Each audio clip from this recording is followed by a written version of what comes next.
Okay, thank you very much for your patience. I hope you enjoyed the break. We start the second roundtable. We will look at regional policies. Edwin Bastiensen will moderate. He is the General Secretary of IMMA, and I'm giving him the floor now. Thank you.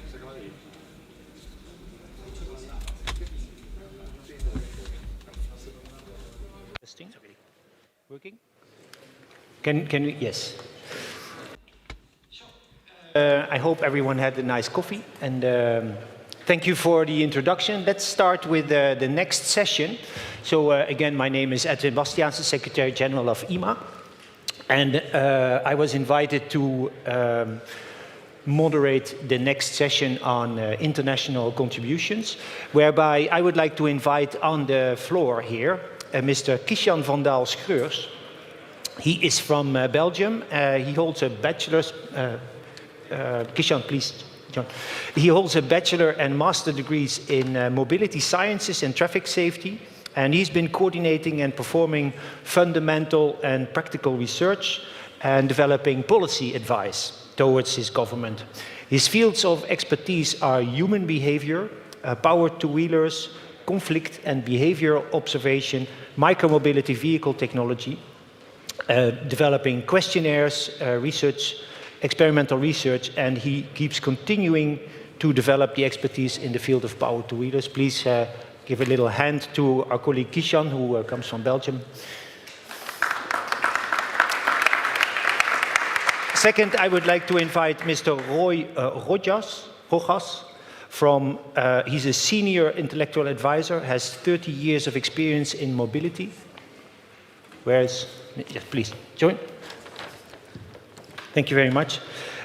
He in mobility and road safety policy management in Costa Rica and the Latin American and Caribbean region. He was executive director of the Road Safety Council of Costa Rica and served also 6 years as an international road safety advisor to the World Health Organization and the Pan American Health Organization for Mexico and the Latin American and Caribbean region. He's the coordinator of the Ibero-American Commission on the situation for motorcycles and road safety and has been awarded a Swedish National Road Safety Award for high-level international technical cooperation projects in road safety in Sweden. He was a technical manager of the Technical Cooperation Agreement on Road Safety between Sweden and Costa Rica and has a huge experience on road safety. Please welcome my colleague from Costa Rica. We have one more participant remotely who joins through video interview and video presentation, Mr. Sattya BORAN, who's a deputy director. And I think we're going to start with this presentation. We initially also had invited Mr. Benasser Belajoul. He's the chair also of the Ministerial Road Safety Conference that happens in Morocco next year in March. And he appears to be too busy to be able to release his busy agenda to come here and was unable on the short term to provide us with a video message. So we really regret he could not come, and I hope we will be able to reach out to him after this conference. But we will surely learn a lot from his activities next year when the big global World Health Conference on road safety is going to be held in Morocco next year. So I would suggest that we would start with the video from Mr. Sattya BORAN, who is a deputy director from the Department of Road Traffic Safety and Public Works and Transport in Cambodia. And he has been working on road safety as an official in the Research and Statistics Office in the Department of Land Transport, General Department of Transport. He's in charge of Road Safety Audit Office in the Department of Traffic Safety and is a member of the General Secretariat and National Road Safety Committee and involved in the development of the National Plan for Decade of Action for Road Safety in Cambodia. Can we have his video, please? Thank you, and first of all, good morning, distinguished participants. I'm so delighted to join this very important event. And I would like to thank to NSDO for the invitations. And I am apologize that I can't participate in person.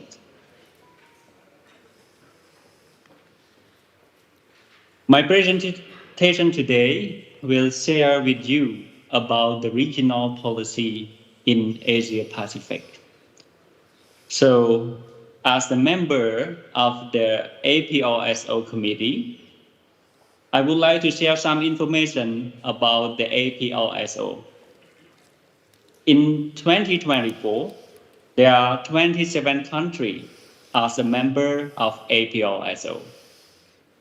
APRSO is a significant, a large organization cover the whole of Asia Pacific.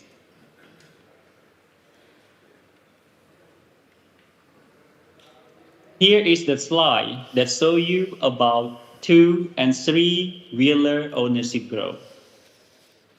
The 2- and 3-wheeler ownership is growing faster than the population in Asia, and it is a significantly increased, particularly in low and low middle income countries.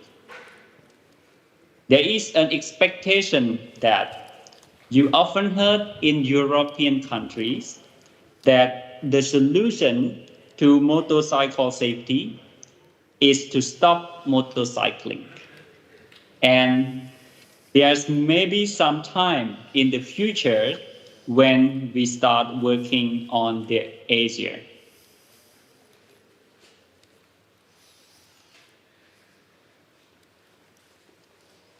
This figure shows the fatality rate in countries with high 2- and 3-wheeler ownership rate.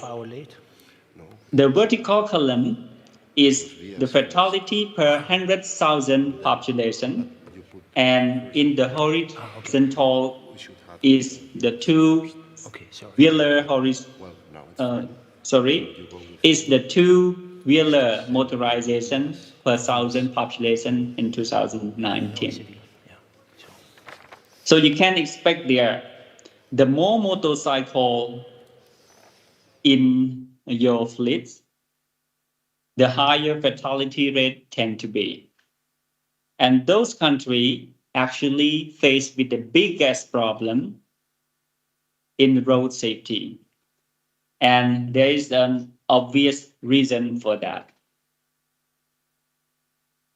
This is another version of the same argument. The evidence is clear that 2- and 3-wheeler fatality are high in countries with large 2- and 3-wheeler fleets. Those countries are up in the top right corner. We are not going to get to a 50 reduction globally until we have serious address motorcycle safety. Some countries have reduced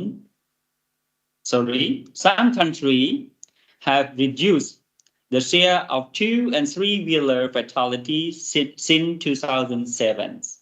However, in many countries, the share continues to increase. As shown in this figure, the yellow bar is data in 2007, and the green is the data in 2016. We have got a significant number of countries, predominantly across Asia, where we have seen an increase over time. The most of our countries actually report having helmet law in place, but the concern whether they are being effectively enforced on helmet fastening and helmet standard or not. Motorcycle anti-lock braking systems are also not yet adopted in the majority of Asia. Based on IRAP report in 2021, close to 70% of roads across Asia remain unsafe for motorcycle users. As shown in this figure, only 32% of all road length in Asia is safe for motorcyclists. So I would like to introduce a power two-wheeler safe system threshold research that being conducted by APRSO and relevant organizations. The objective of this research to develop a safe system boundary condition for power two-wheeler based on the latest knowledge on crash tolerance and vehicle safety developments, followed by infrastructure design principle considering different role of power two-wheeler around the world. The research conducted in collaboration between APRSO, GOSF, and a Swedish research team. This research, the result of research, aimed to shape a proposal of commitment by minister at Maracas in February around increased effort in motorcycle safety. Last but not least, I would like to share the key recommendation from the statement of the participant in 2022 dialogue on motorcycle safety that we host in Manila. We ask specifically for the government to pay more attention on motorcycle safety, to elevate its prominence in their planning, to allocate funding to it, and to rethink how they allocate space. The principle for adoption by the government and funding body are as follows. Elevate the priority of safe and sustainable transport mode, including public transport, and reflect the scale of power two-wheeler use in related trauma. Funding power two-wheeler safety at a level reflecting the economic cost of associated trauma, including through the innovative approach such as an impact investing. So that all fund intervention and rigorously evidence-based and take account to power two-wheeler safety. Rethink the traffic system with a view of radical reorganization of infrastructure space allocation, access and design to accommodate the safe power two-wheeler travel. Ensuring the road system allows for safe roads for all vulnerable users, including pedestrians, cyclists, and power two-wheeler users, and especially for women and children, including through managing speed down to 30 km per hour, where these roads are present. Address the gap in knowledge and capacity preventing achievement of safe power two-wheeler travel, and building constructive collaboration with manufacturers, business, NGO, academia, and motorcycle associations to positively influence the power two-wheeler safety. So that's all for my presentation, and thank you for your attention.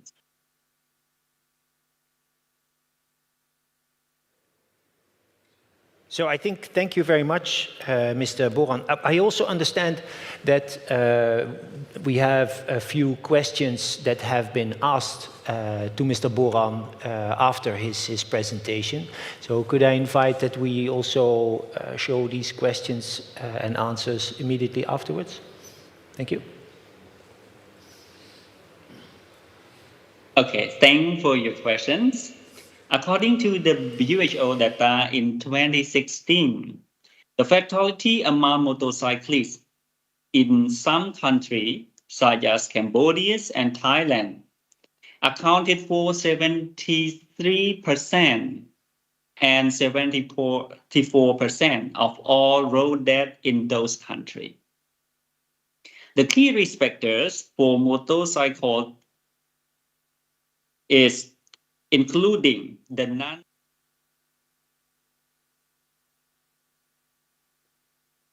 Okay, thanks for your questions.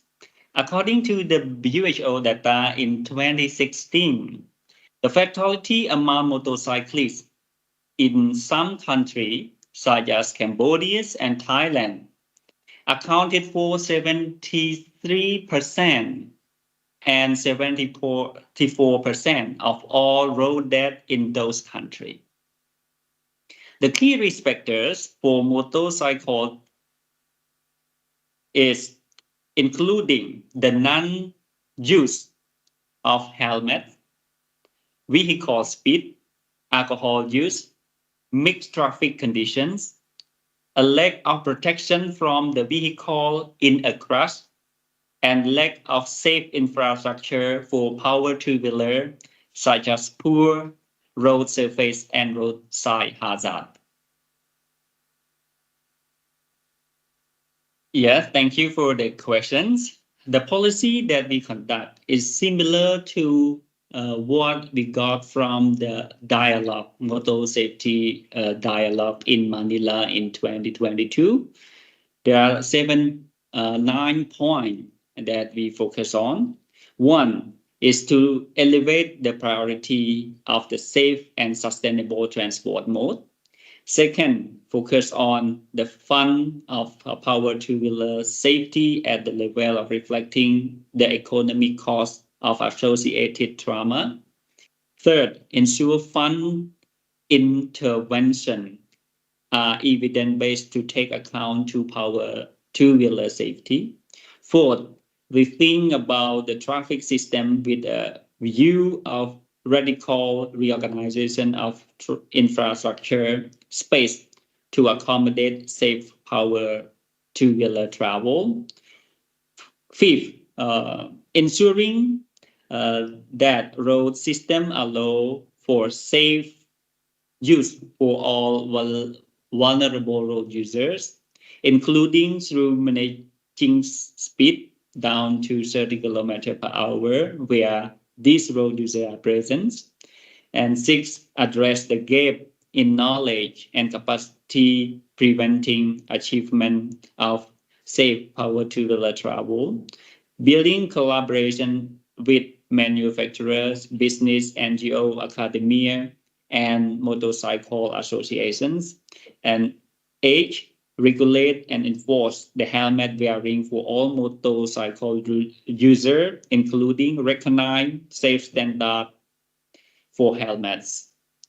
9, regulate for the mandatory fitment of anti-lock brake system on all new motorcycle capable of 50 km per hour or greater.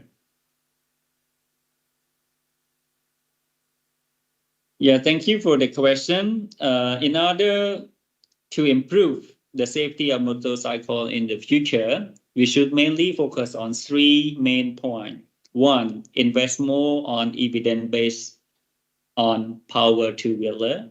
Second, build collaboration with manufacturers, business, NGO, academia, and motorcycle association. And third, conduct safe system approach countermeasure.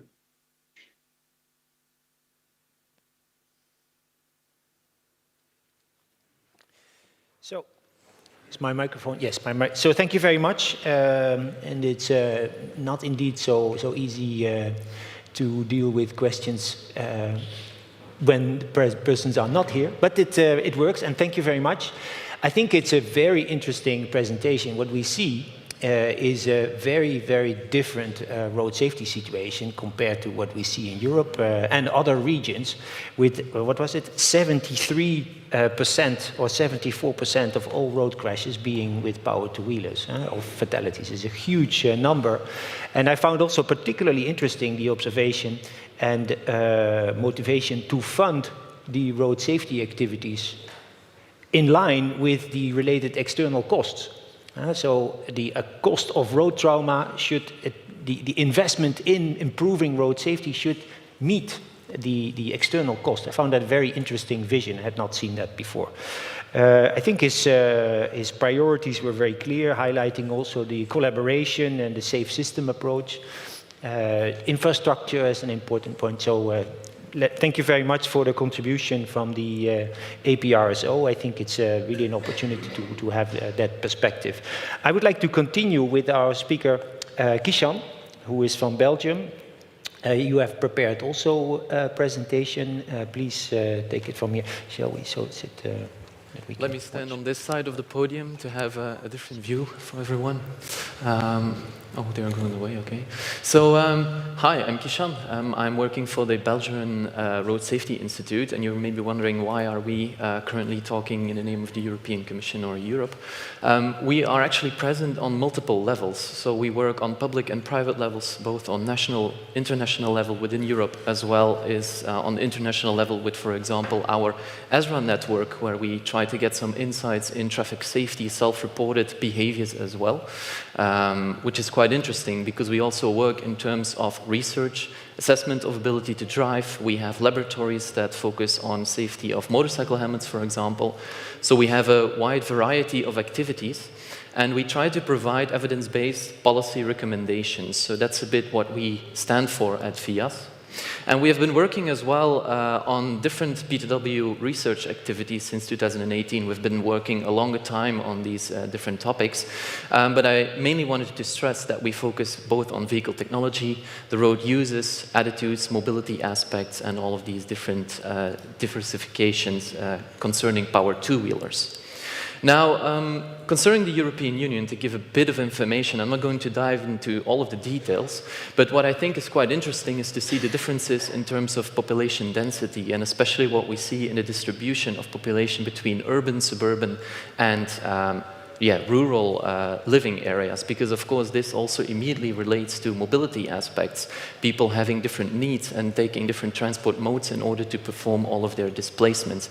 And we see large differentiations between all of the different member states, which is also something that we see in traffic safety figures. Now, looking at the vehicle fleet, based on figures from 2020, we see that P2Ws have a share of 12% in Europe, and it's also quite a big distinction between the different member states in terms of popularity, because in the south we of course know that most P2Ws are being used, while in the north it's often the case for leisure activities and fewer share in that case of power two-wheelers as well. And we see also a difference between motorcycles and mopeds, which is quite interesting to mention. And in, for example, countries such as Belgium and the Netherlands, we also have these speed APACs that also are being used quite often, that are being integrated into these moped policies. Now, concerning mobility and use, may be important to stress briefly as well. We see that only about 1.9% of the modal share is actually attributed to power two-wheelers.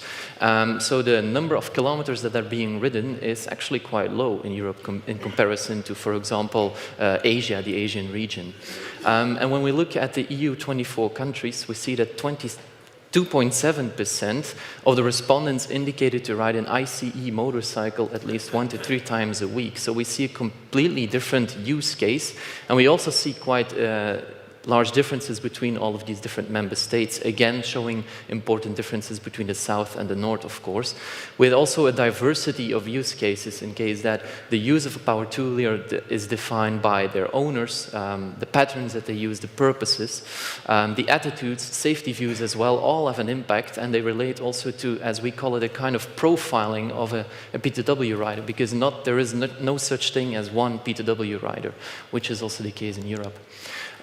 Focusing on road safety, we can say, and the figures have been shown as well already by WHO, that European roads can be considered as the safest around the world, but still we see that we have 44 deaths per million inhabitants, which is quite a lot. And the European Union tries to tackle this issue through their Vision Zero, which aims at zero traffic deaths by 2050, and a reduction of fatalities and serious injuries by 2030 by 50%. And they try to do that based on a safe system approach, trying to take different policy measures in order to, of course, achieve these goals. And all of these insights have already been provided as well in some previous presentations, so I'm not going to dive too deep into all of these different aspects. If my slides want to continue. Yes. It has been mentioned as well by Claire that we indeed have within the European Union the baseline and the trendline projects, and we as FIAS Institute are also organizing or, let's say, leading some of these different KPIs or work packages.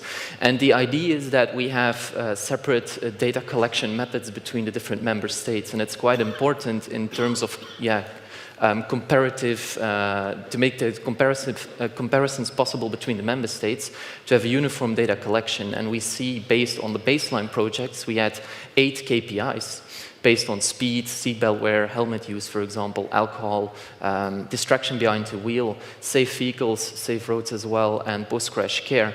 But with the recent Trendline project, they are actually trying to aim to get more insights into some indicators for road safety and trying to collect that data on a broader level to have these comparisons more or less made easier on the European level between the member states.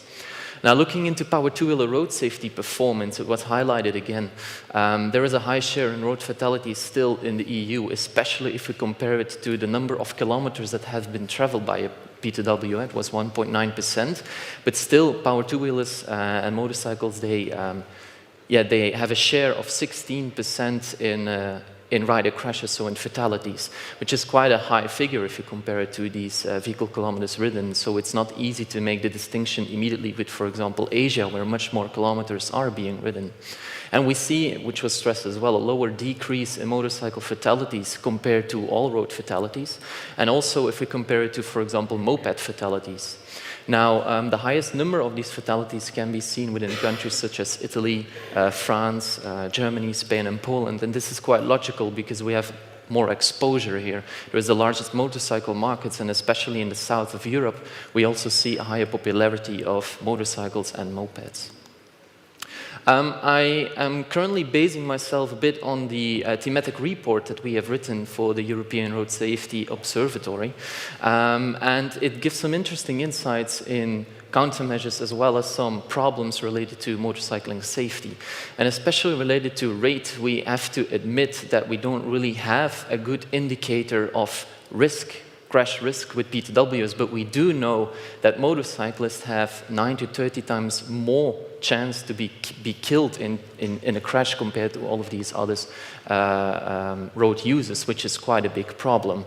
And this distribution of fatalities is also interesting to see because we find a higher share of fatalities with motorcyclists which have a younger age and then a decreasing trend, while, for example, for pedestrians and cyclists, we see that the number of fatalities increases as age increases. So we see a completely different trend in terms of these fatalities.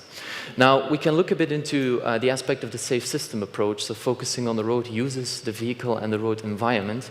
For road users, we stated as well that, of course, we have to look into the aspect of safety both on the rider perspective, but also for the other road users.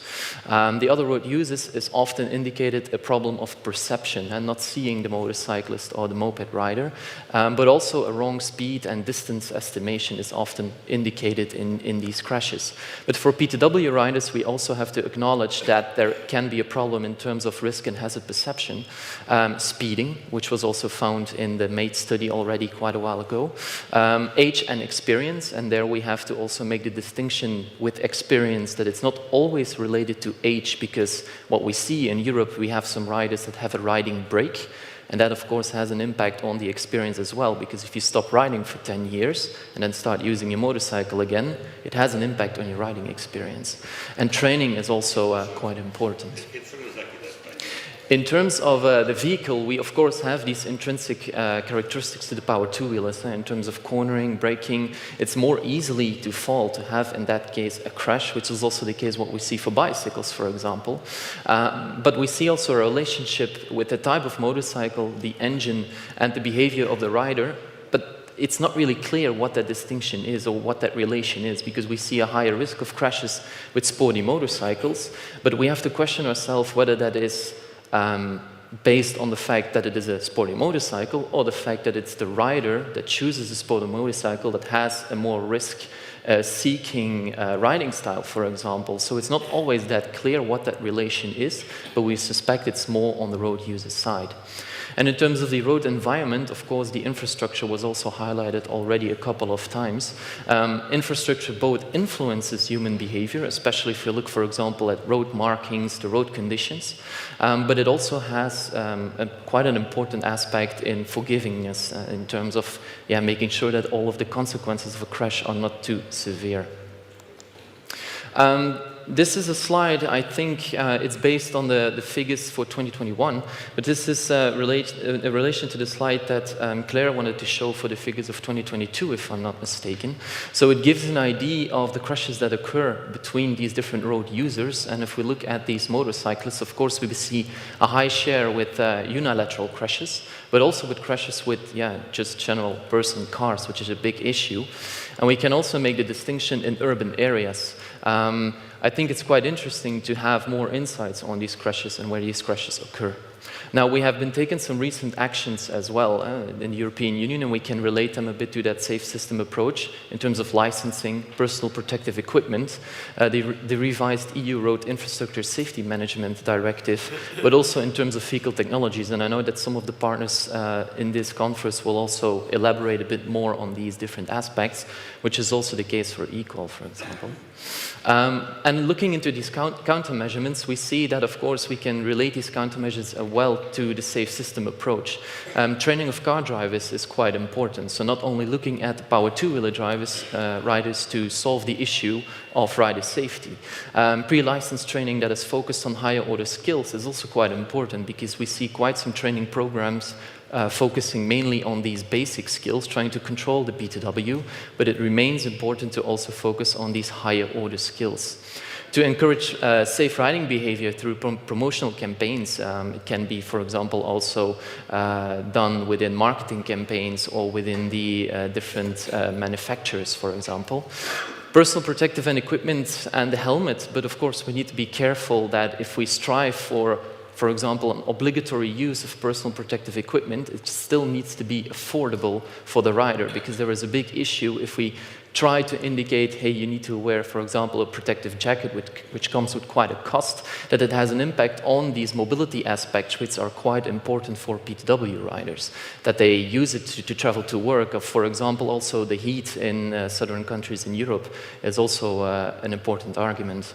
To improve conspicuity, which is also quite important, and this can be looked into from the rider perspective, the vehicle perspective, and ADAS systems, ARA systems, and CITS can also help to that, and I think CMC will also provide some good examples of improving conspicuity through technology.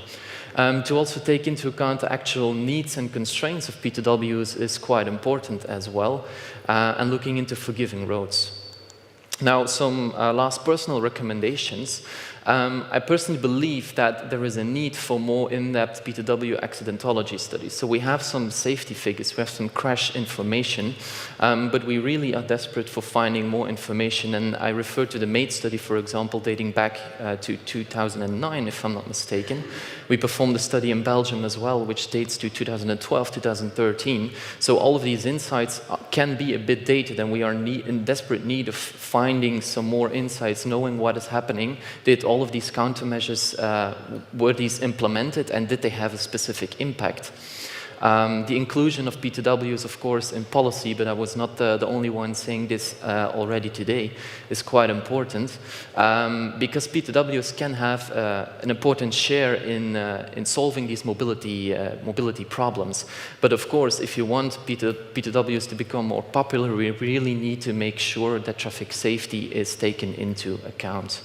Awareness raising with policymakers and the public is also quite important, because we're sitting here as experts talking about motorcycling safety, but the issue is getting the message to policymakers, to governments that are not really focusing on this topic, that really have to make decisions. And we see it, for example, also in Belgium, that we raise issues and that they are not really aware of the safety repercussions or the safety problems with relation to power two-wheelers. So it's quite important to spread that message to non-motorcycling people as well, because it's also important for that category of people.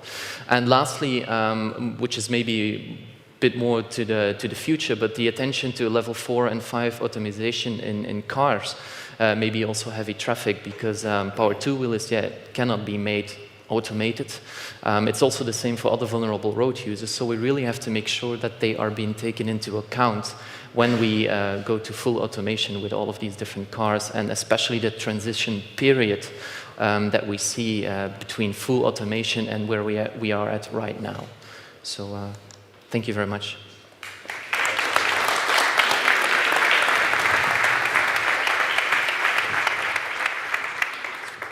Thank you, Kishan, for this very, very complete and comprehensive presentation. It's a very impressive overview of that you put together of what's going on in Europe from different perspectives, what governments are doing, what your institution is doing, and also compiling a number of data that are relevant to understand the trends. Roy, can I invite you to do your presentation, and then we will come back and do some questions.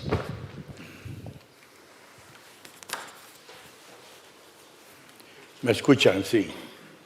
I hope you can hear me well. Good morning, everyone. Good morning, dear colleagues. When I hear about motorcycles in this conference, I am very happy to hear about it. But then when I go back to Latin America, it's another different story. We are talking about a completely different scenario. It's a completely different message. In Latin America, motorcycle is a work tool. The car, however, is something everyone aims for. It's something that indicates the position you are in most of the countries. In Latin America, motorcycles is the tool that takes you to the different places to take the rice and the food. So we can see that in our region, we want to be creative with numbers. So every time we present the data at the Ibero-American program, or OISEVI, which is the South American Observatory, we decided to conduct a study so that we could have a baseline and know how our countries perform. There was a classification about sub-regions from the South Cone, the Andean region, Mesoamerica,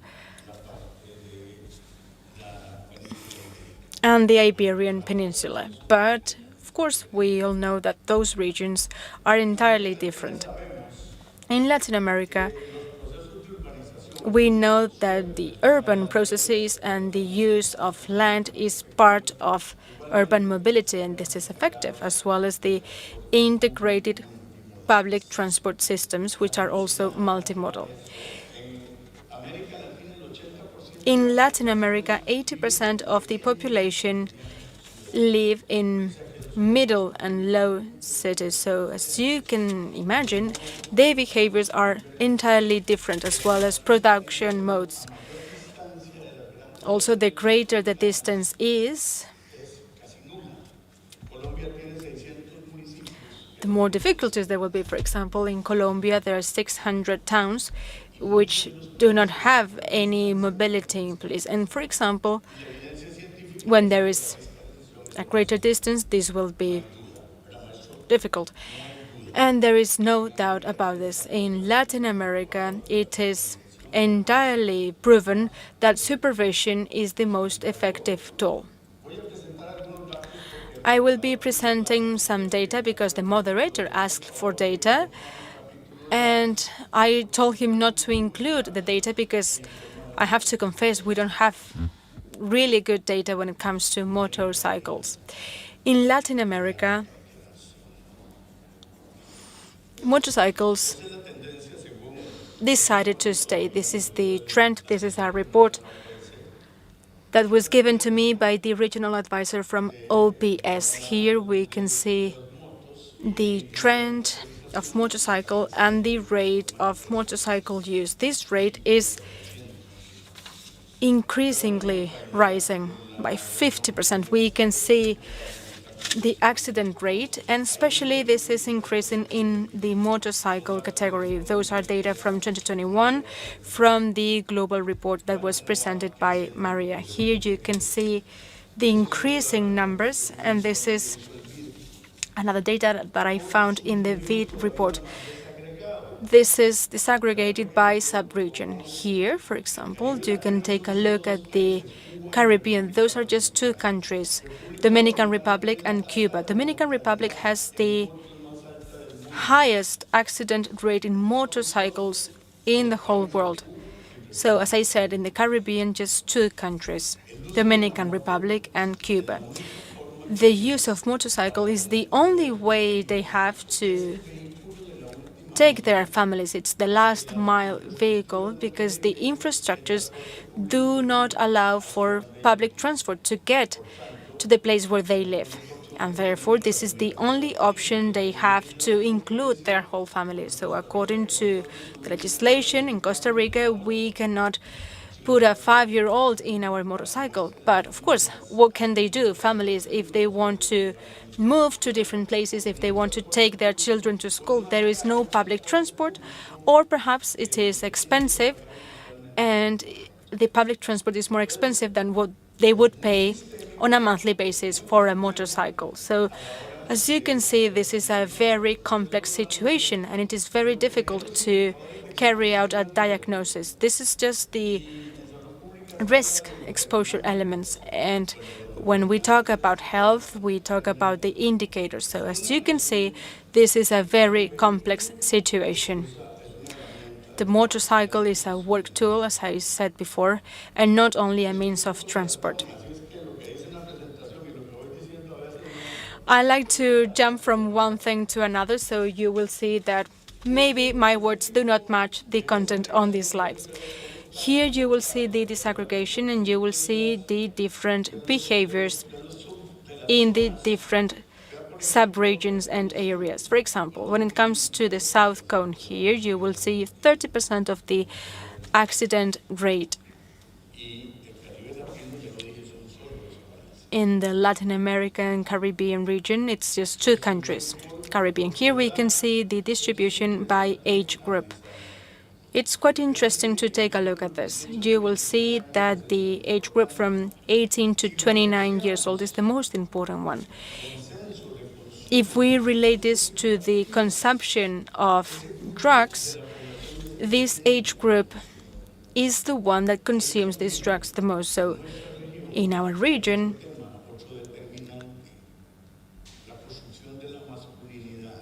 there is also the topic of masculinity, what it means to be a man. Most of the people who die are men. In Costa Rica, we have an epidemiological profile which is highly disaggregated, and they are single, those men, in most of the cases. Those are the ones who die the most. So, in this age group, in this life cycle, those crazy behaviors reaffirm the masculinity. And so in motorcycle, traumatologists also mentioned this. There is a, golden rule, and due to the degree of vulnerability, in this case, it's just half an hour.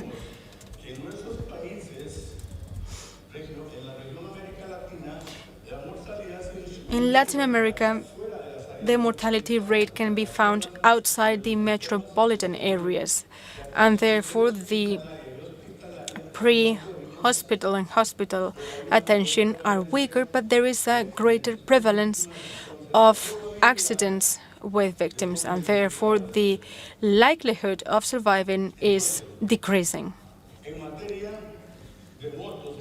So when it comes to motorcycles in our region, this is a social and economic topic. We are talking about the preconditions for work.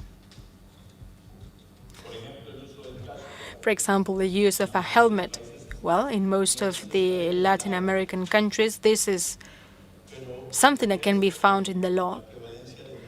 But when it comes to the prevalence of the use or the quality of the helmet, or whether it is well fastened or not, well, this is not really clear. In Costa Rica, 98% of motorcycle riders use this in the primary roads, and however, they are dying. So yes, there is a helmet regulation, there is a technical rule, and nonetheless, we can find many quality problems. And this applies to all the countries in the region. This affects them equally.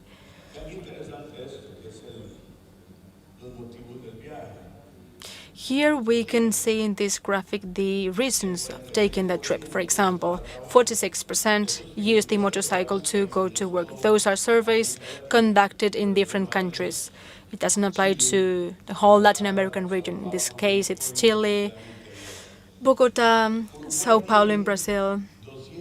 Uruguay has 250,000 motorcycles, so more than four-wheel vehicles. So this is a big drama in this country.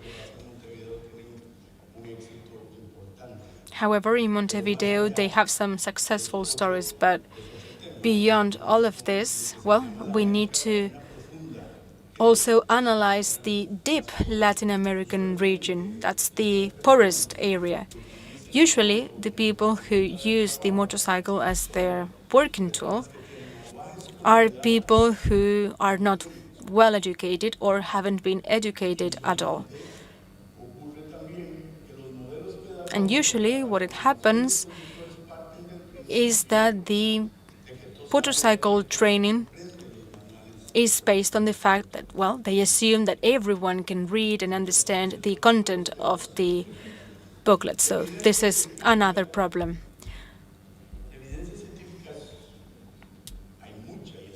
There is a lot of scientific evidence, and I have to congratulate the Swedish because this is the most serious and sincere report I've ever read.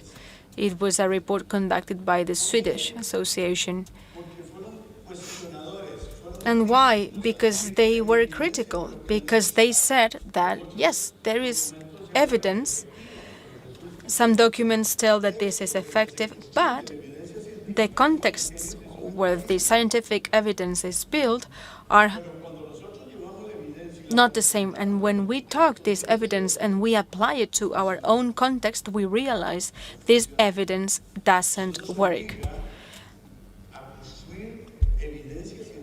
And this makes us build our own scientific evidence based on our context. So it's a tailor-made scientific evidence, because the profile of the accident, what do we usually find? Well, they were out of the lane because the protection barriers didn't take into account the motorcycle. So the concept of forgiven roads or airbags, well, we do not have any rating, we do not have any stars. We are a sky without stars.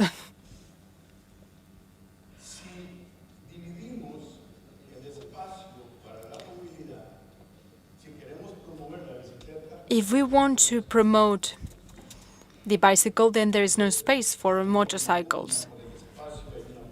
So there is a fight for space for the different vehicles. But you need to remember that motorcycles is the vehicle that allow those families to take food to their homes. So it's a complex situation. And yes, we read, we take the scientific evidence, we review it. But when we try to apply it, when we take it to our context, well, this is highly relative. So here you can take a look at the challenges that we have upon us. We held several virtual meetings with the different mobility stakeholders, with the distributors, the social mobility, and according and depending on the sub-region, we agreed upon the challenges. If there are no disaggregated epidemiological elements, then we won't be able to draft effective public policies. Training. Well, people use those vehicles, but they do not go through training programs. They take the motorcycle, and that's all. One manager said to me, we are making a lot of money, but I am concerned because 50% of the people who buy a motorcycle do not know how to ride it. And this applies to most of the Latin American countries. The white shops where they sell TVs and fridges and different products. Well, the golden product is the motorcycle, less than 800 cubic millimeters. So as you can see, this is the most common profile of the motorcycle that is sold. When we see a reduction of pedestrians, but there is nothing being made for pedestrians, then we could see that if people who do not walk are migrating towards the motorcycle because it is easier for them and cheaper. So, well, we have different interesting hypotheses. When it comes to supervision, there are some laws, and a law needs to be effective. People need to feel the requirements from a law. It needs to be effective, and we also need well-trained police members, because otherwise we won't be able to be effective. And we're not talking about automated supervision. So this is the main challenge that we have ahead of us for the Latin American countries. Costa Rica is the only country that has a program about vehicle supervision, and now we are including motorcycle provision. Most of the countries do not conduct any reviews. We do not know what's the health status of our fleet, and more specifically about the motorcycle. We do not know how the brakes are working, and most of the people who use motorcycles do not even know how their motorcycle works. They just ride it and they take their families with them. So it's a drama. We also have the response to the accident. 50% of the people who die are the ones who go to the hospital. They die at the hospital. And the thing is that the health system does not have enough units of traumatology that can care for these patients. This applies both during the stabilization process and the post-accident. So we really need to regulate everything when it comes to motorcycle. We need to include this in the supply chain of companies and industry, because the motorcycle is a means of transport for these people, and this is key to be incorporated in the new scenarios. We also need to talk about infrastructure. Most of the accidents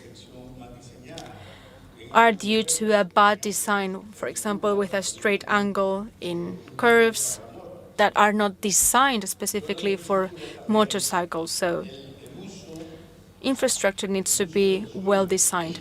We also need to talk about the use of the land in the cities. Yes, we are promoting the lanes of 30, but motorcycles do not fit in the cities, and vehicles also need the space, and also the bicycles and the pedestrians, but then the motorcycles are all over the place. So we need to see how we can fit all these vehicles. And of course, we also need to improve the circulation. Here you can see some campaigns that have been carried out. According to evidence, effective campaigns will be successful if we relate them to the authorities. And precisely when we teach, when we train drivers, because in Latin America, the training is weak and very recent. For example, we teach them how to ride, but we do not offer any low high skills. For example, the risk of when it comes to using the motorbike and getting into it is something that is not taught, and this should be included given the profile of the riders who are using the motorcycles in our countries. So those are the 5 challenges that we agreed upon. Out of the 10, we can see 5 challenges. Of course, we have the evidence. We need to work based on the evidence at the Road Safety Ibero-American program. But of course, we need to take into account the programs and the training and also the compliance with the law. And we need this supervision. It's not the same, the supervision for PTWs or four-wheel users. Also, the likelihood of a PTW to avoid an accident is not the same as with a normal vehicle. Usually, if there is a car, you try to avoid it, and the trend is quite high. Then we have the technical characteristics of the motorcycles, and we need to regulate the motorcycle presence. The agro-industrial sector is using more and more the motorcycle, but this is something that is not regulated, and this is a key aspect. We need to regulate this, and we need to provide a greater responsibility to this industry so that they are able to monitor the situation and provide protection elements. We also need to improve the infrastructure. This is a more detailed program. Well, this is work in progress. In this case, we see the promotion of the use of the helmet, the technical norms. So, well, we have work in Latin America. We know what is missing. We are lagging behind, so we need to think of the midterm to see how data are stabilized based on the measures that will be carried out. And now we are also thinking about regional programs. A working group was created with several countries to start applying all the baseline elements and the measures that we need to apply. But Latin America is a drama. The blood flows in the roads, and the greatest challenge is to build the scientific evidence based on our context. We need to assess it, and we all need to work on that. We are immersed in this process. And well, here you can see a motorcycle parking. There are 50 like this. They go into this space and they leave the motorcycle there because it is easier for them to buy a new motorcycle than to take the motorbike out of this massive place. Thank you very much. Thank you, Roy, for this very complete and comprehensive presentation. You explained the different type of users, the importance of commuting, going to work, enabling people to have a job, to be able to go somewhere where they have to educate themselves and source revenue for their families, and the challenges that relate with that also. They don't have a choice, they don't have an alternative. And a very complete overview of also all the actions that you have identified for both Costa Rica as well as for your region. Thank you very much for compiling this for us. I think it's very nice material for all of us to study also in what is going on in Latin America and what we can learn from your activities. I think I would like to invite both Kishan and Roy. Roy, please come back. Let's go for one. Roy? Let's go back for one more question to terminate our session. And then, oh, did you take away this? Yes.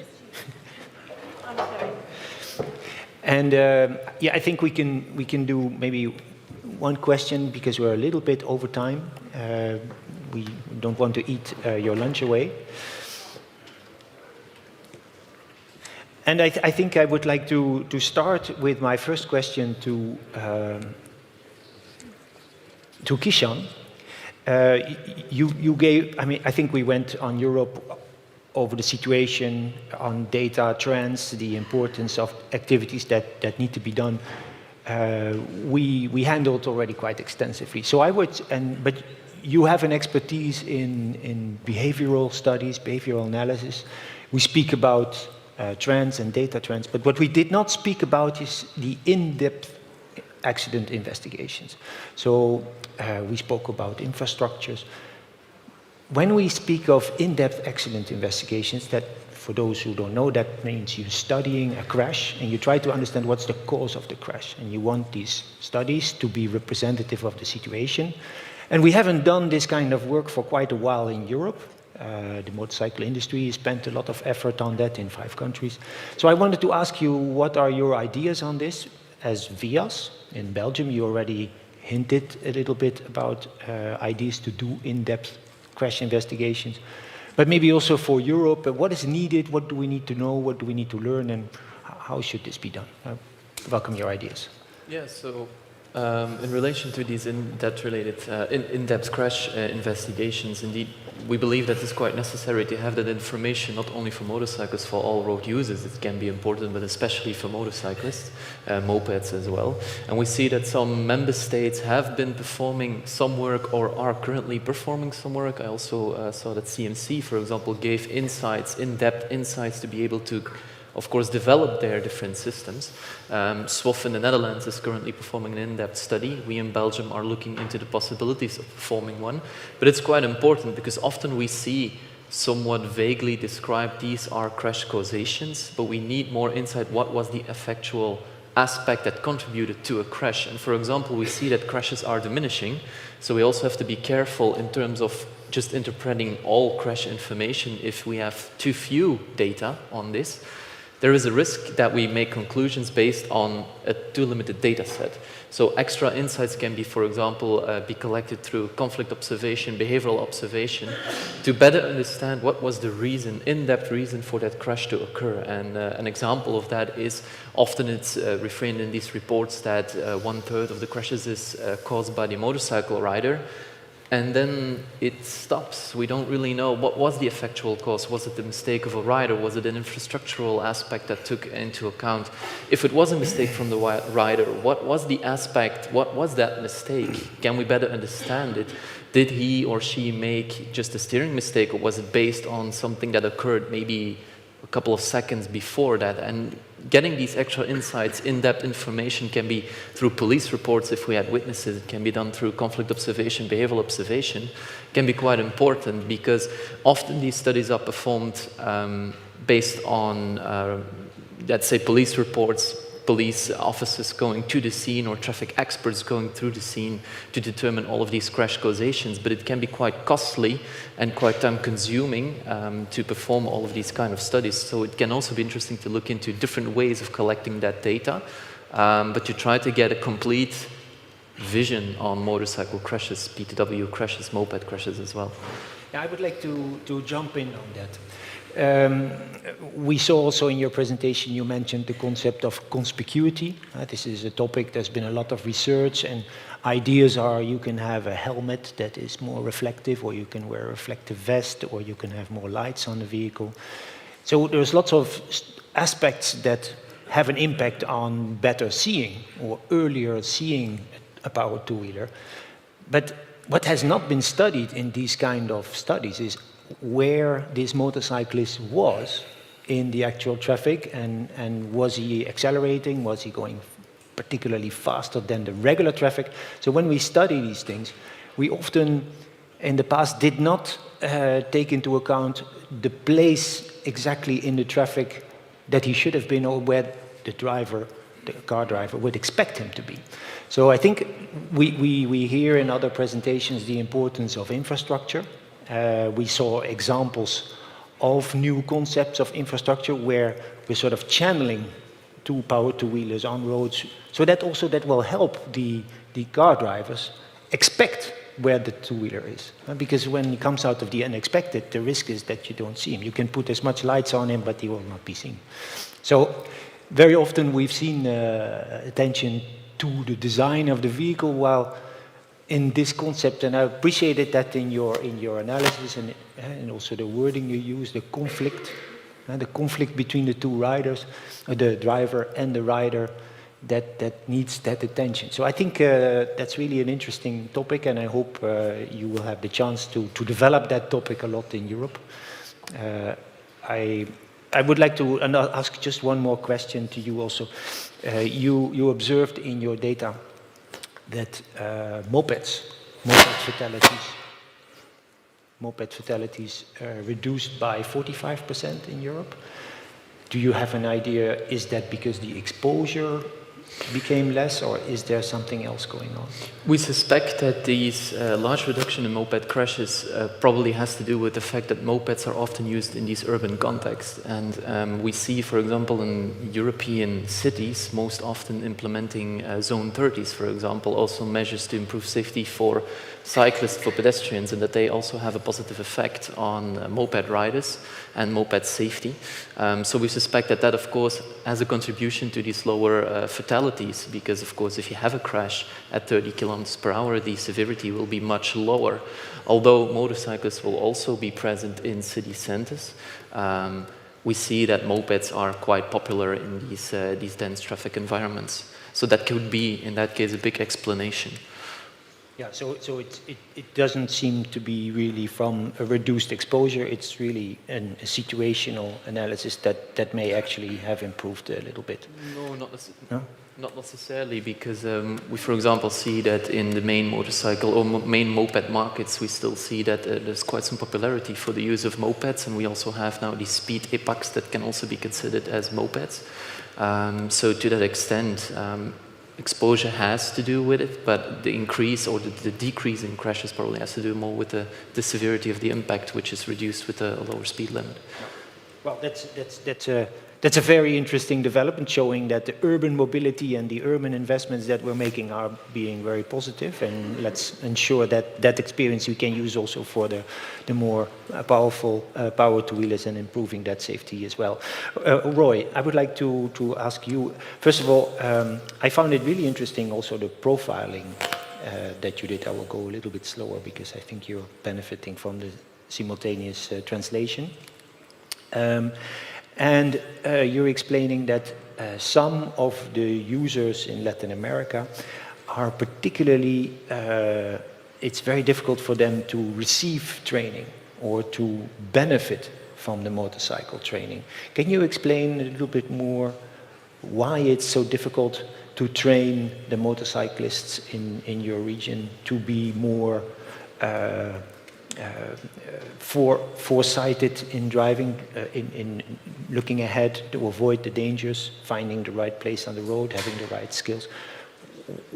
Can you go a little bit more in depth? What are the challenges with regards to training to improve motorcycle safety? Bueno, ya hablaba del perfil.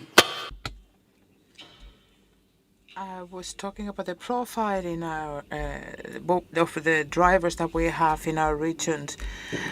The prevalent driver, normally most drivers have literacy problems. They haven't attended school always, and it is the motorbike is a working tool.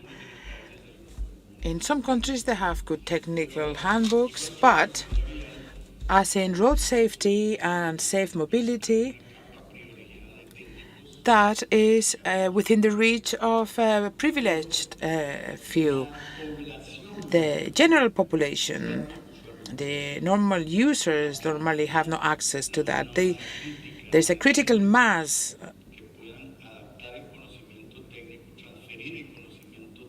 We need a critical mass of people who can transfer that technical knowledge to people with low level of schooling.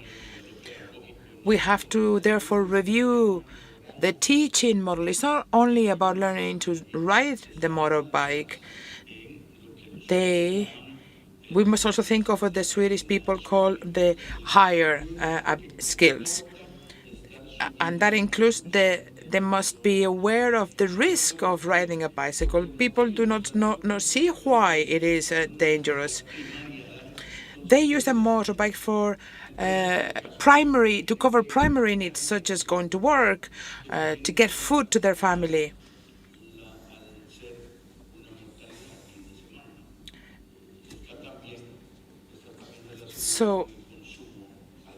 And sometimes some of the fatalities are linked to the consumption of alcohol. And people must be aware how this affects riding a motorbike. So what are the challenges? Well, to look after that reality, to take it into account. Developing training courses must be not only for the general driver, but also in order to train and assess drivers. All of that has to be totally contextualized. We have to understand their situation. We have to train drivers in such a way that those who are have followed school for more years, or who have low level of schooling, can all benefit from it in a practical way. They must all know the risks. So that is a great challenge. You are well advanced in this regard, and yet you still face difficulties. And we are at a basic level. And also on top of that, our infrastructure is very hard on mistakes. If someone makes a mistake on a bad road, then there's a double problem. So our roads, if somebody doesn't brake properly, or if you go around a bend in Latin America, that is a very complex issue. Roads are not straight. They tend to be have a lot of bends. The designs are not appropriate. When designing the roads, they took into account the four-wheel vehicle, but not PTWs. So that is a great challenge. So in order to develop the tools for training, we have to take that into account. In the case of Latin America,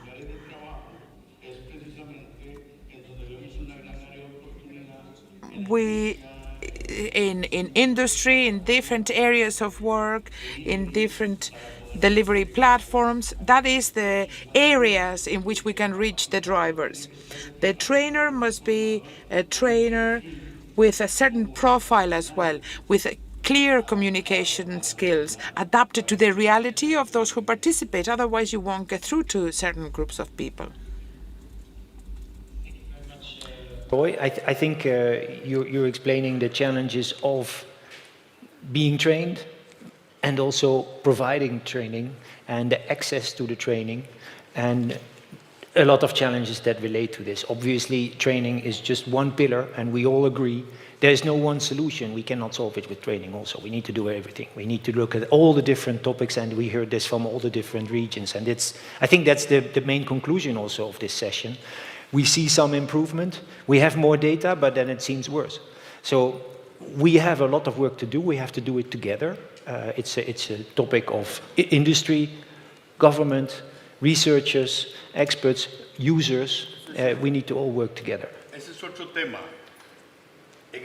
And yes, that's another issue. In Latin America, we have an added problem, which is to do with the volatility of the technical groups, of the political people. It has been shown that public policies is not part of the presidential levels, or if it doesn't happen within solid institutions, then nothing ever happens. Nothing ever gets done. Technical level, technical people are changed all the time in Latin America. We were working on road safety, and 2 weeks later, the technical team changed. So stability, processes. Evidence shows that if processes are sustained and get a chance to be assessed, that things will work. But if there is a political volatility and a technical level, technical teams' vulnerability, then the challenges are much bigger, and that is the problem of Latin America at the moment.